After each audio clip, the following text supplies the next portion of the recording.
ఈరోజు మన యొక్క అంశం ఏంటంటే ఆయన శక్తి మరియు ఆయన బలం. ఏంటి? ఆయన శక్తి మరియు ఆయన బలము ద్వారా మనమేమి చేయగలము. చాలా మందికి ఆయన శక్తి గురించి తెలియదు, ఆయన బలము గురించి తెలియదు. మనకు తెలిసింది ఒకటే శక్తి. ఏంటని? జిమ్కి వెళ్ళామా, కండలు పెంచామా, ఫైట్ చేశామా, ఇదే మనకు తెలిసిన శక్తి. చాలా మంది ఏమని ఆలోచిస్తారంటే, నేను జిమ్కి వెళ్ళాలి, నేను 6 ప్యాక్ తెచ్చుకోవాలి, 4 ప్యాక్ తెచ్చుకోవాలి, మంచి కండలు ఉండాలి, నన్ను చూసి ఒకరు భయపడాలి. కానీ నేను చెప్పే ఈ శక్తి, ఈ బలము అలాంటిది కాదు. ఒకరిని భయపెట్టేది కాదు, ఒకరిని బలపరిచే శక్తి గురించి ఈరోజు మాట్లాడదాం అనుకుంటున్నాను. దేవుని బిడ్డ, మన దేవుని శక్తి ఎలాంటిదంటే ఒకరిని భయపెట్టేది కాదు, ఒకరిని హింసించేది కాదు, ఒకరిని కొట్టేది కాదు, పడిపోయిన వారిని లేపే శక్తిగా ఉంటున్నది. హల్లెలూయా, హల్లెలూయా. అలాంటి శక్తి కింద ఎవరున్నాము? మనం ఉన్నాము. అలాంటి బలము, అలాంటి శక్తి ఇంతవరకు, ఇది వరకు ఏ రోజైనా మనం దేవుని అడిగామా? అయ్యా, నీ శక్తిని నాకు ఇవ్వు, నీ బలాన్ని నాకు ఇవ్వు. ఇదిగో ఈ లోకంలో నేను పోరాడుతున్నది మనుషులతో కాదు, దురాత్మ దుష్ట శక్తులతో, కనుక నీ శక్తి బలం నాకు కావాలి అని అడిగామా? మనం ఎప్పుడున్నా, ఎంతసేపు ఉన్నా దురాత్మ శక్తులతో పోరాడమేమో కానీ పక్కింటి వాళ్ళతో, ఎదురింటి వాళ్ళతో, చర్చి వాళ్ళతో, ఆయనతో, ఈయనతో పోరాడమే సమయం అంతా అక్కడ సరిపోతా ఉంది. కానీ దేవుడు చెప్తా ఉన్నాడు, మీరు పోరాడాల్సింది మనుషులతో కాదు, విశ్వాసాలతో కాదు, ఆత్మీయులతో కాదు, సంఘాలతో కాదు. మీరు పోరాడాల్సింది దురాత్మ దుష్ట శక్తులతో. ఈరోజు నీ పోరాటం ఎవరితో ఉంది? ఈరోజు వాటితో పోరాడడానికి కావాల్సిన శక్తి మీలో ఉన్నదా? వాటితో పోరాడడానికి కావాల్సిన బలం మీలో ఉన్నదా? ఏ దినాలైనా యా నాకు శక్తి కావాలి, నీ బలము కావాలి అని ఎప్పుడైనా మనం అడిగామా? దేవుడు చెప్తామని చూడండి, యోహాను సువార్త 16:21. యోహాను సువార్త 16:21 చదువు.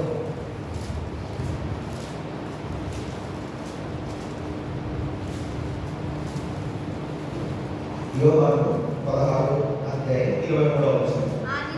ఆ దినమున మీరు దేని గూర్చి నన్ను అడుగరు, మీరు తండ్రిని నా పేరిట ఏమడిగను ఆయన మీకు అనుగ్రహించునని మీతో నిశ్చయముగా చెప్పుచున్నాను. ఇది వరకు మీరేమీ నా పేరిట అడగలేదు. మీ సంతోషము పరిపూర్ణమవునట్లు అడుగుడి, మీకు దొరుకును. హల్లెలూయా. మీ యొక్క సంతోషము పరిపూర్ణమవునట్లు ఏం చేయాలంట? అడగాలంట. అడగని అమ్మైనా అన్నం పెట్టదు అని సాగుతుంది. అమ్మనే అన్నం పెట్టకపోతే దేవుడు పెడతాడా? పెడతాడు. కానీ అడగాల్సిన బాధ్యత ఎవరిది? మనది. అడగాలంట. ఆ రోజు అడగడంట, మీరు ఏమి నన్ను అడగలేదు. కానీ అడిగితే ఏం చేస్తాడంట? మీరు దేని గురించి నన్ను అడగరు, మీరు తండ్రిని నా పేరిట ఏమడిగను అని మీకు అనుగ్రహించునని మీతో నిశ్చయముగా చెప్పుచున్నాను. లేక మొదటి వాక్య భాగంలో చదువుకున్నట్టుగా బుద్ధియు జ్ఞానము ఆయనందు సర్వ సంపదలు గుప్తములై ఉన్నాయి. అయ్యా, నాకు బుద్ధి లేదయ్యా, నాకు బుద్ధిహీనత ఉన్నాయా, నాకు జ్ఞానం లేదయ్యా, జ్ఞానహీనమైన మాటలు మాట్లాడుతున్నానయ్యా, అందుకే నీ ఎందుకు గుప్తమున్నాయి కనుక నేను అడిగితే నువ్వు ఏం చేస్తావు? ధారాళంగా ఇస్తావు. కనుక నేను ఈ భూప్రపంచంలో నీ నామనికి మహిమకరంగా, నా తల్లిదండ్రులకు మహిమకరంగా జీవించే కృపను నాకు దయచేయి ప్రభువా. నువ్వు అడిగితే ఏం చేస్తాడు దేవుడు? ఇస్తాడంట. ఆ బుద్ధి జ్ఞానము మాత్రమే కాదు, నీ యొక్క సంతోషము పరిపూర్ణమైనట్టు అడుగుడి, ఏం చేస్తాడంట? మీకు దొరుకును. మీరు ఏదైతే ఇలాంటి ఆఫర్ ఎవరికి రాదు, ఇలాంటి యొక్క ధన్యత ఎవరికి రాదు. కానీ క్రైస్తవులమైన మనకు ఈ ధన్యత ఉంది. మీరు ఏదడిగితే ఎంత బాగుంటుంది కదా. మనం ఏదడిగితే అది వస్తే ఎంత బాగుంటుంది. ఇది పొందుకోవాలంటే మొదట మన జీవితంలో ప్రార్థన ఉండాలా, దేవుని అడిగే విధానం నేర్చుకోవాలా. ప్రతి విషయంలో దేవుని మీద ఆధారపడే హృదయం మనకు కావాలా. అది ఏదైనా సరే ఈ చూస్తా ఉన్నాము. పాస్టర్ అని చెప్పుకుంటూ అభినయ్ దర్శన్ అనే ఆయన ఏదో అటాక్ చేశారు నా మీద అని చెప్పేసి ఒక యాక్షన్ చేశాడు. ఆయన కొట్టించుకొని ఆయనే దెబ్బలు తిని అదేదో రక్తం బదులు సాస్ పూసుకొని హాస్పిటల్ అంటే మొత్తం కేసు అంతా బయటకు వచ్చింది. చూడండి, ఎందుకు నేను ప్రతి విషయంలో దేవుడి మీద ఆధారపడని ఎందుకు చెప్తున్నానంటే, నా జీవితంలో బెస్ట్ ఎగ్జాంపుల్ చెప్తా ఉన్నాను. క్రైస్తవుల మీద ఏదైనా దాడి జరిగిందా అంటే అనంతపూర్ పట్టణంలో, అనంతపూర్ ప్రాంతంలో మొట్టమొదటి రియాక్ట్ అయ్యే వ్యక్తి నేనే. ఖచ్చితంగా ఎవరి మీద దాడి జరిగినా కూడా ఫస్ట్ నేను రియాక్ట్ అయిపోతా. కానీ అభినయ దర్శన్ మీద దాడి జరిగిందని నేను వీడియో చూడగానే దేవుడిని అడిగాను, ప్రార్థన చేశాను. అయ్యా ఈ గురించి మాట్లాడాలి, నాకు సమాధానం అనిపించలేదు. నాకు వీడియో చేయాలనిపించింది, దాని గురించి మాట్లాడాలి. లేదు ఇంకా రాయలసీమ భాషలో కూడా తరపున అనంతపురంలో బంద్ చేయాలి అన్న ఆలోచన నాకు రాలేదు. దేవుడు వద్దు అని చెప్పాడు. వద్దు అన్న పని నేను ఏం చేయాలా? ఆపాలా, చేయాలా? ఆపేయాలి. సరే, దేవుడు వద్దన్నాడు కదా, మొత్తం అన్ని సెట్ చేసుకున్నాను, లైటింగ్స్, కెమెరా మొత్తం అన్ని సెట్ చేసుకొని ఏంటమ్మా దేవుడు వద్దన్నాడు, సరేనే వద్దు అని ఆపేశాను. వద్దు అని ఆపాను. మరుసటిలో చూస్తే అది ఎంత మొత్తం డ్రామా, ఇది యాక్షన్ అని చెప్పి పోలీసులు అరెస్ట్ చేశారు. హల్లెలూయా, హల్లెలూయా. అందుకే ఇప్పుడు ఆ వీడియో చేసే విషయంలో నేను దేవుడి మీద ఆధారపడాల్సిన అవసరం లేదు. వెంటనే ఫోన్ తీసుకొని క్రైస్తవుల మీద ఇలా దాడులు జరుగుతున్నాయి, వీటిని ఖండించాలి, గవర్నమెంట్ ఏం చేస్తున్నాయి, ప్రభుత్వాలు ఏం చేస్తున్నాయి మాట్లాడేది కానీ ప్రతి విషయంలో దేవుని మీద ఆధారపడే హృదయము మనకు కావాలి. ఎప్పుడైతే మీరు ప్రతి విషయంలో దేవుని మీద ఆధారపడతారో అప్పుడు దేవుడు ఏం చేస్తాడంట, మీ యొక్క సంతోషం పరిపూర్ణమవునట్టు మీరు అడిగిన వాటి వల్ల ఇస్తాడంట. చూడండి, హెబ్రీయులకు 13:15. హెబ్రీయులకు రాసిన పత్రిక 13:15. కాబట్టి ఆయన ద్వారా ఎల్లప్పుడూ స్తుతియాగము చేయడము అనగా ఆయన నామమును ఒప్పుకొనుచు జీవఫలమును అర్పించును. కాబట్టి ఆయన ద్వారా మనము దేవునికి ఎల్లప్పుడూ వేసుకోండి. రోగంలో ఉన్న, బాధలో ఉన్న, దుఃఖంలో ఉన్న, వేదనలో ఉన్న, నాన్న వాళ్ళందరూ విడిచిపెట్టినా కూడా ఏ సమయంలోనైనా ఏం చేయాలంట? ఆయన స్తుతించేవారిగా ఉండాలా, స్తుతియాగం చెల్లించాలా, జీవఫలమును అర్పించాలా. అయ్యా ఏ పరిస్థితిలో ఉన్నా నిన్ను స్తుతిస్తూనే ఉంటానయ్యా అంటే నీ బలహీన పరిస్థితుల్లో ఆయన బలం నీ దగ్గరికి వస్తుంది. నీ బలహీన పరిస్థితుల్లో స్తుతించడం మొదలు పెడితే ఆయన శక్తి నిన్ను ఆవరిస్తుంది. హల్లెలూయా. ఈరోజు మీ బలహీన పరిస్థితుల్లో మీరు స్తుతించారు, ఆయన కీర్తించారు. ఆ కీర్తిస్తున్న సమయంలో, స్తుతిస్తున్న సమయంలో ఆయన శక్తి బలం ఆవరించి ఉన్నది. ఒకవేళ బలహీన పరిస్థితుల్లో ఇక్కడికి వచ్చారేమో బలం పొందుకొని వెళ్తున్నారు. ఎందుకు? మీరు చేసేది ఏంటి? కష్టంలో ఉన్న, బాధలో ఉన్న, వేదనలో ఉన్న, రోగంలో ఉన్న కూడా మీరు ఏం చేశారు? ఆయన స్తుతించారు. ఆ స్తుతి వెనుక గొప్ప రహస్యం దాగుంది, మీకు తెలియదు. ఆ రహస్యాన్ని ఈరోజు మీరు పొందుకున్నారు. అలా స్తుతించడం ద్వారా మీ మీదకి ఏమొచ్చింది? శక్తియు, బలము, బుద్ధియు, జ్ఞానము సర్వము కూడా మీ మీద కుమ్మరించబడ్డాయి. హల్లెలూయా, హల్లెలూయా. ఏం చేయాలంటే ఎల్లప్పుడు స్తుతి. అంత పరిస్థితి అయిపోయింది అనుకుంటా ఉన్నావా? ఇక నా స్థితి అయిపోయింది అనుకుంటా ఉన్నావా? నా జీవితాన్ని ఎవరు మార్చలేరు అనుకుంటా ఉన్నావా? నీ తల్లిదండ్రులు నీ జీవితాన్ని మార్చలేరు అనుకుంటున్నావా? ఇగో తల్లిదండ్రులు లేక ఒంటరిగా మిగిలిపోయావా? ఈ సమాజంలో ఒంటరిగా మిగిలిపోయావా? సంఘంలో ఒంటరిగా మిగిలిపోయావా?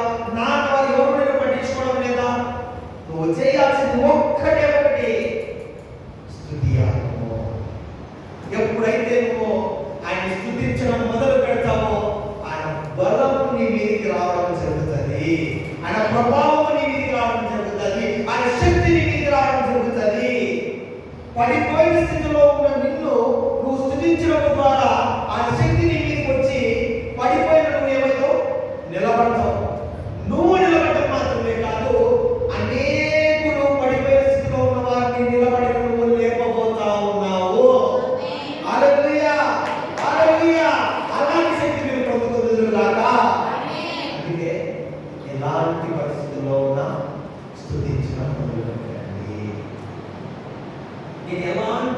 నేను గర్వంగా చెప్పుకోగలను. ఎలాంటి పరిస్థితుల్లో నీ స్థుతిస్తా ఉంటా. ఎలాంటి పరిస్థితి అయినా నా ఇంట్లో కుటుంబ సభ్యులు మరణించినా కూడా ఏం చేస్తా? స్థుతిస్తా. అలాంటి విశ్వాసం మనలో ఉందా? అలాంటి విశ్వాసం మనలో ఉంటే ఆయన శక్తి ద్వారా, ఆయన బలం ద్వారా అనేక క్రియలు చేయగలుగుతున్నాడు. చూడండి, ఎబ్రీలు 9:14. ఎబ్రీలు 9:14.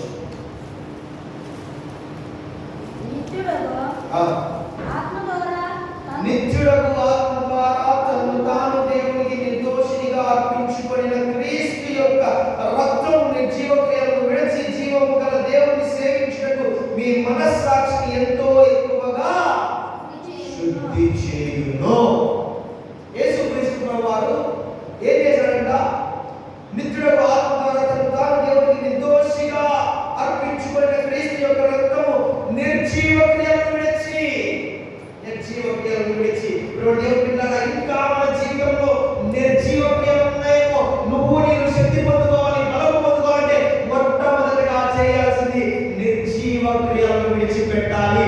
దేవునికి ఇష్టం లేని క్రియలను విడిచిపెట్టాలి. దేవునికి ఇష్టం లేని పనులను విడిచిపెట్టాలి.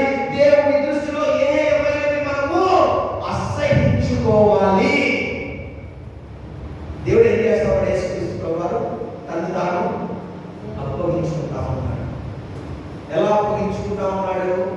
నిర్జీవ క్రియలను విడిచిపెట్టి జీవము గల దేవుని సేవించుటకు మీ మనస్సాక్షిని ఎంతో ఎక్కువగా శుద్ధి చేయను.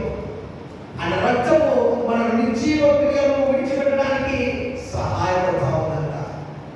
చూడండి, అయ్యా నా నిర్జీవ క్రియలను విడిచిపెట్టలేకపోతా ఉన్నాను, బూతులు మాట్లాడలేక ఉండలేకపోతున్నాను, ఇదిగో త్రాగుడు మానలేక ఉండలేకపోతా ఉన్నాను కొంతమంది చెప్తా ఉంటారు. బలహీనతలో, ఆ బలహీనతలో బలము కావాలంటే ఏం కావాలా? ఎలాంటి పరిస్థితుల్లోనైనా స్తుతించుకొని నేర్చుకోవాలా. నిర్జీవ క్రియలు ఉన్నాయి, అయినప్పటికీ ఆ నిర్జీవ క్రియలను విడిచిపెట్టాలంటే నీ మీదకి ఏ శక్తి రావాలా? పరిశుద్ధాత్మ శక్తి రావాలా. జనులందరూ కూడి స్తుతిస్తున్నప్పుడు, జనులందరూ కూడి ఆరాధిస్తున్నప్పుడు వారికి ఏమొచ్చింది? శక్తి వచ్చింది, బలం వచ్చింది, పరిశుద్ధాత్మ శక్తి వారిని ఆవరించింది. మీరందరూ కూడా స్తుతిస్తున్నప్పుడు మీ మీదకి ఏమొచ్చింది? పరిశుద్ధాత్మ శక్తి వచ్చింది. పరిశుద్ధాత్మ శక్తి వచ్చిన జనులందరూ కూడా ఏం విడిచిపెడతారు? నిర్జీవ క్రియలు విడిచిపెడతారు. నిర్జీవ క్రియలు విడిచిపెట్టి జీవము గల దేవుని వైపుకు త్రిప్పబడతారు. జీవము గల దేవుని వైపుకు త్రిప్పబడినప్పుడు మీ జీవితంలో ఏవైతే అసాధ్యమైన ఉన్నాయో వాటిని ఏం చేసుకుంటారు? సాధ్యపరచుకుంటారు. కొట్టు గట్టిగా చెప్పండి. హల్లెలూయా, హల్లెలూయా. చూడండి, మనం ఏం చేసినా కూడా ఈరోజు మనం భోజనం చేస్తూ ఉండేది మన శక్తి ద్వారా, ఆయన శక్తి ద్వారా. మనం నడుస్తూ ఉండేది, మనం వింటూ ఉండేది, మనం పడుకుంటున్నది అన్నీ కూడా ఆయన శక్తి ద్వారా. చాలా మంది జిమ్కి వెళ్తే శక్తి వస్తుందని అంటారు, అక్కడే చచ్చిపోతారు. ఆ జిమ్ చేస్తూనే చనిపోతారు, మరణిస్తారు. ఈరోజు నువ్వు నేను జిమ్కి వెళ్ళకపోయినా మంచి శక్తి కలిగి ఉన్నామంటే ఎవరి శక్తి? పరిశుద్ధాత్మ యొక్క శక్తి. ఈ శక్తి నిత్యము ఎల్లప్పుడూ మనతో ఉండును గాక. పౌలు గారు మంచి మాట అన్నా, నాకు భలే ఇష్టం ఆయన చెప్పిన మాట, చాలా ఇష్టం. ఈ లేఖ మీకు కావాలి. ఆయన చెప్పిన మాట, నేను ఆ మాటను పట్టుకునే చాలా చేశాను, చాలా అద్భుతాలు చేశాను, చాలా ఆశ్చర్యకరాలు చేశాను. ఈ దినాలు మనం మందిరానికి ఎక్కడెక్కడి నుంచో దూరం నుంచి వస్తున్నారు కదా, దానికి కారణము దేవుని యొక్క శక్తి ఏంటో మనం చూపిస్తాం. ఉదయాన్నే మన గంగమ్మ గారు ఫోన్ చేశారు, ఏమైనా ఎక్కడో చర్చికి వస్తున్నావా లేదా? వస్తున్నానమ్మా అంటే ఆ ఊరు మమ్మీ ఎక్కడో ఊళ్ళో నుంచి బయలుదేరి చర్చికి వస్తుంది. ఊరా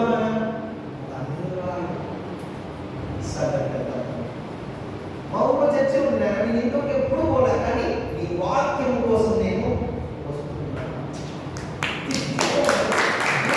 శక్తి ఎక్కడో పోవాలి వల్ల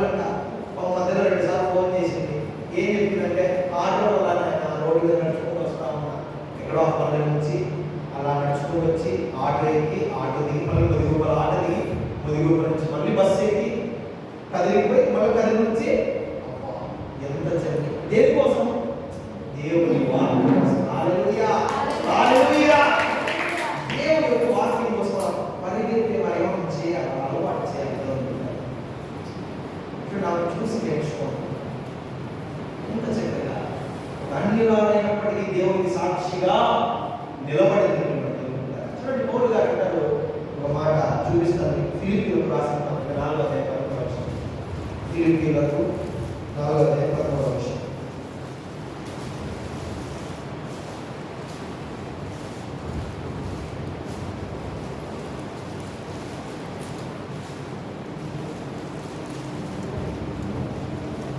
ఫిలిప్పీలకు 4వ అధ్యాయం 11వ వచనం. ఫిలిప్పీలకు రాసిన పత్రిక 4వ అధ్యాయం 11వ వచనం. నన్ను బలపరచువానియందు నేను సమస్తమును చేయగలను. గట్టిగా చెప్పండి కొడతారా? హల్లెలూయా. దేవుడు నామమున మహిమపడుగాక. దేవుడు అక్కడ పౌలు అంటా ఉన్నాడు, నన్ను బలపరచువానియందు. వావ్! ఎవరు? నన్ను బలపరచువానియందు నేను సమస్తము ఏమంట చేయగలను.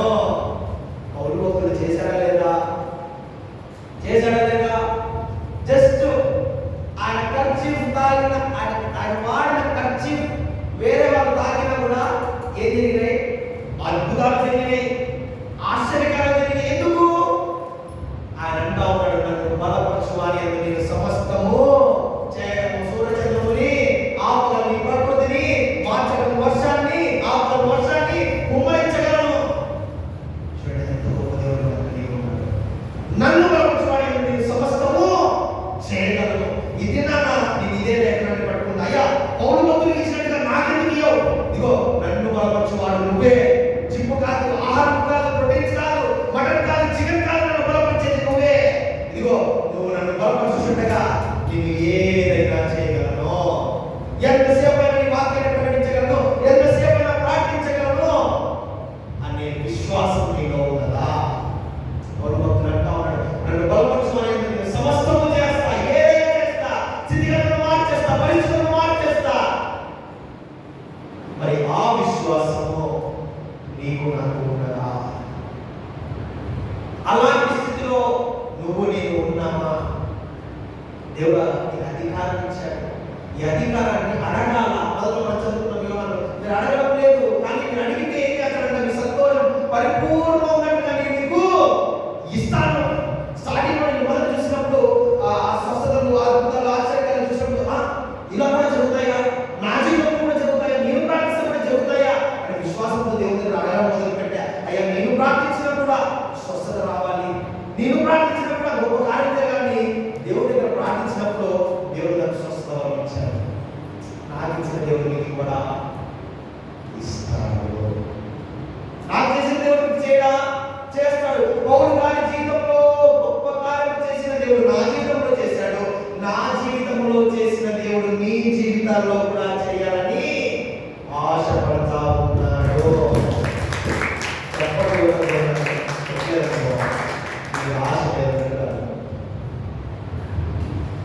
హల్లెలూయా. నన్ను బలపరచువానియందు సమస్తము చేయాలి. ఈరోజు నువ్వు ఏ బలహీనతలోనైనా ఉండు, నిన్ను బలపరిచేవాడు ఉన్నాడు. నువ్వు తాగుతా ఉన్నావా? నువ్వు స్మోకింగ్ అడిక్ట్ అవుతున్నావా? బూదులకు అడిక్ట్ అయిపోతున్నావా? ఒకరి మీద నిందలు వేయడంలో అడిక్ట్ అయిపోతున్నావా? ఒకరి గురించి మాట్లాడడంలో అడిక్ట్ అయిపోతున్నావా? దేవుని అడుగు, అయ్యా నేను ఈ బలహీనతలో నన్ను బలపరచువాడు నీవే, నాకు బలం ఇచ్చేవాడు నీవే, నా యొక్క బలహీనతలో బలాన్ని చేకూర్చువాడు నీవే. అందుకే దావీదు నీ వాక్యము నా పాదములకు వెలుగై ఉన్నది, నా త్రోవకు వెలుగై ఉన్నది, నాకు దారి చూపిస్తా ఉంది. అందుకే నువ్వు ఎలాంటి పరిస్థితుల్లో ఉన్నా దీన్ని చదవడం పెట్టావు. దీన్ని చదవడం ఎప్పుడైతే నువ్వు వాక్యాన్ని చదువుతావు కాబట్టి తెలియకుండానే నీ మీదికి బలం అనే శక్తి వచ్చేస్తుంది. బలపరచు ఆత్మ నీ మీదకి వస్తుంది, నీకు శక్తి నుంచి ఆత్మ నీ మీదకి వస్తుంది. పౌలు గారు మీకు వచ్చింది. పౌలు గారు ఒక చోట కూర్చొని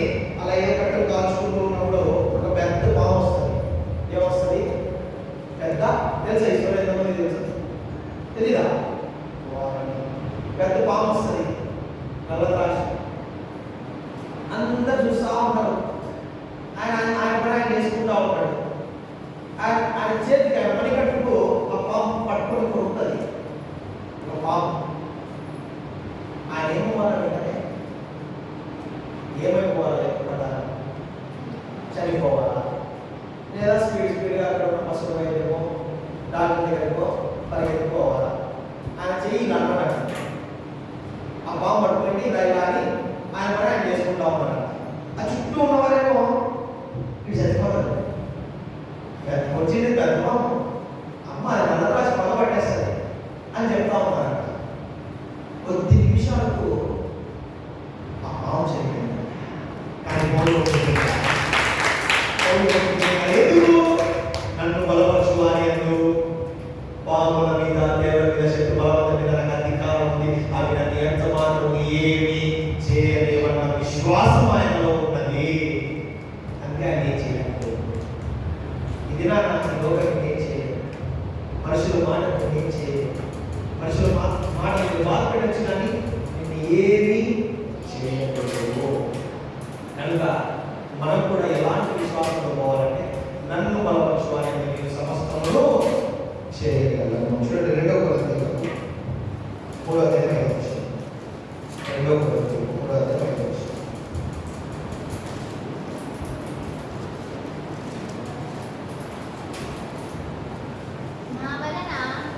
మా వలన ఏదైనా అయినట్టుగా ఆలోచించుటకు మా ఎదుట మేము సమర్థులమని కాదు, మా సామర్థ్యము దేవుని వలననే కలిగి ఉన్నది.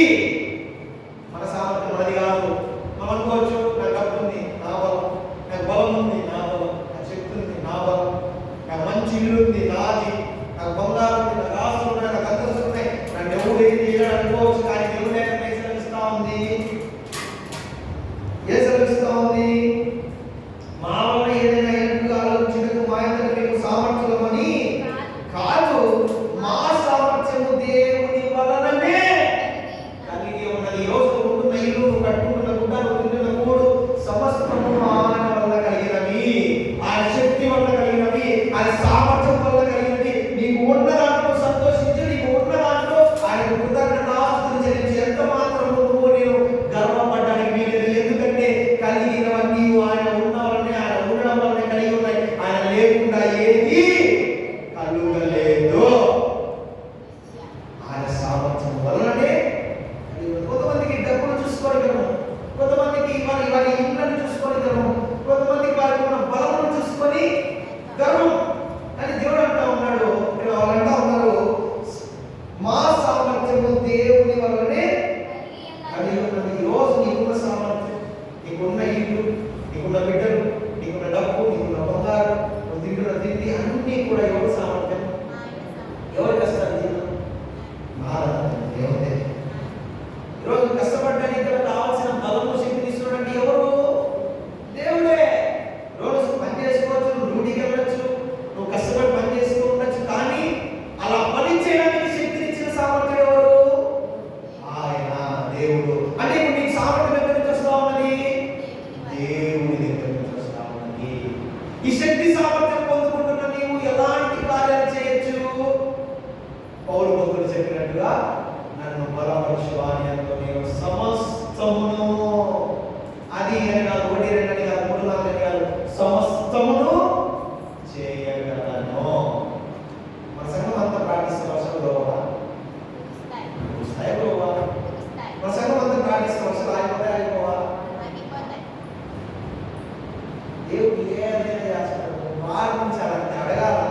నువ్వు అడిగితే ఏం చేస్తాడంటే మనలో నీ సంతోషం పరిపూర్ణమైనట్టుగా నువ్వు ఏది అడుగుతావు అది నువ్వు అనుగ్రహిస్తావు. మరి ఎందుకు ఇంతకాలంలో మనం అనుగ్రహిపోతున్నావు అంటే కొన్ని బలహీనతలు. ఆ బలహీనతలు మనం ఎలా ప్రార్థన చేయాలయ్యా? ఈ బలహీనతల మీద నాకు బలాన్ని చేకూర్చు. ఇది నాకు బలహీనత, నాతో చెప్పుకోవద్దు, దేవుడితో చెప్పే ఇది నా బలహీనత, దీని మీద నాకు ఏం కావాలా? జయం కావాలా?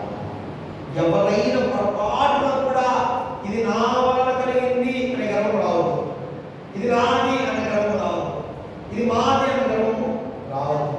ఎందుకంటే సమస్తము కలిగి ఉన్నవి ఏమి ఆయన లేకుండా అందుగా లేదు. ఇంకో మనం చూసుకుంటే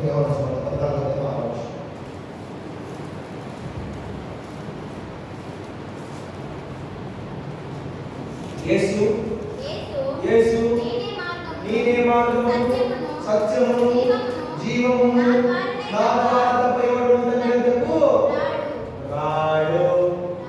ఒకవేళ మన గర్వపడతా ఉన్నారేమో, దేవుడు చెప్తా ఉన్నాడు నేనే మార్గం, నేనే సత్యము, నేనే జీవమై ఉన్నాను, నా ద్వారా తప్ప ఎవరు తండ్రి యొద్దకు రాడు. ఇది నా ఒకవేళ అనుకుంటున్నావేమో అది నాది నాది నాది నాది, కానీ దేవుడు నేనే నేనే నేనే అంటా ఉన్నాడు. నువ్వేమో నాది నాది నాది అంటా ఉన్నావు, దేవుడేమో నేను నేను నేను అంటా ఉన్నాడు. నువ్వేమో నా బంగారు, నా బిడ్డలు, నా ఆస్తులు, నా అంతస్తులు, నా కాళ్ళు అంటా ఉన్నావు, కానీ దేవుడేమో నేను. అన్ని మర్చిపోవద్దు.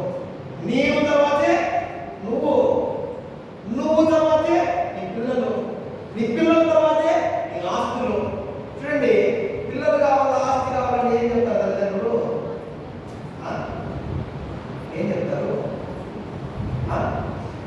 ఎవరు పిల్లలు కావాలా, నీ కన్నా పిల్లలు కావాలా, ఆస్తులు కావాలంటే ఏం చెప్తారు? పిల్లలు కావాలి, ఆస్తులు పోతే ఏముంది, నీ కన్నా నా పిల్లలు కావాలి అని కదా. అదే విధముగా ఇప్పుడు ఆస్తులు కావాలా, దేవుడు కావాలంటే ఏం చెప్తారు మనలో? వెంటనే ఆస్తులు అంతే ఉంటే దానికి దేవుడు కూడా అవసరం రావాలి. కానీ దేవుడు అంటారు మొదటి నా దగ్గర నేనే మార్గం, నేనే సత్యం, నేనే జీవమునై ఉన్నాను, నా ద్వారా దేవుడు తండ్రి యొద్దకు రాడు.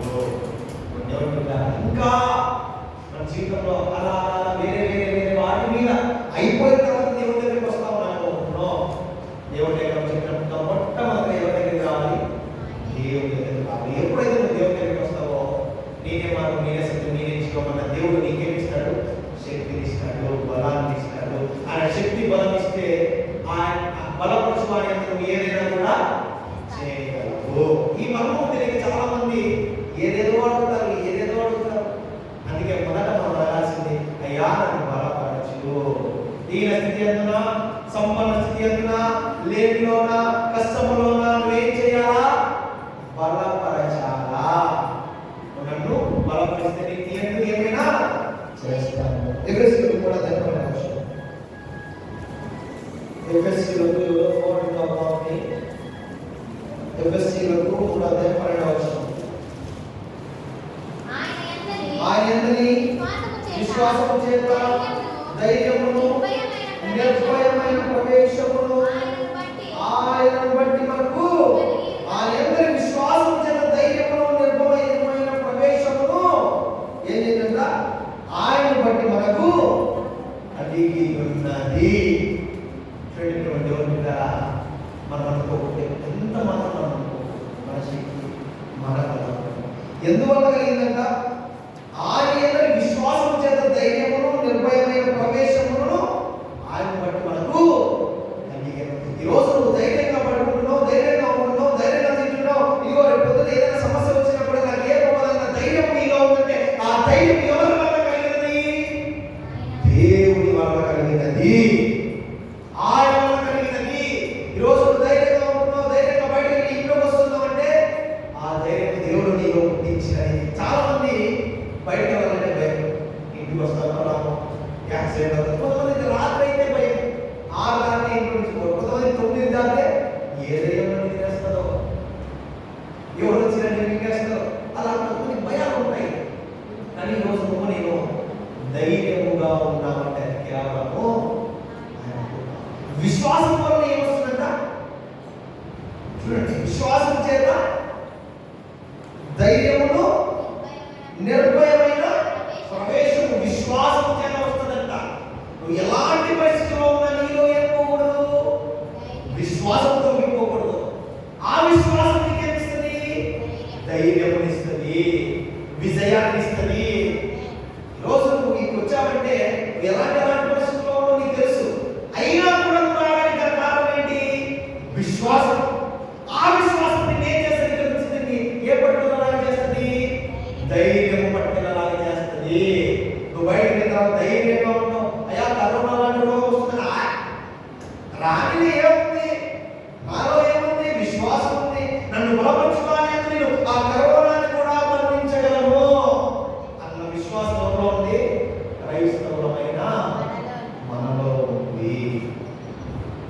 వాక్యం మీ జీవితాల్లో మీ కుటుంబాల్లో ఫలింపజేయను గాక.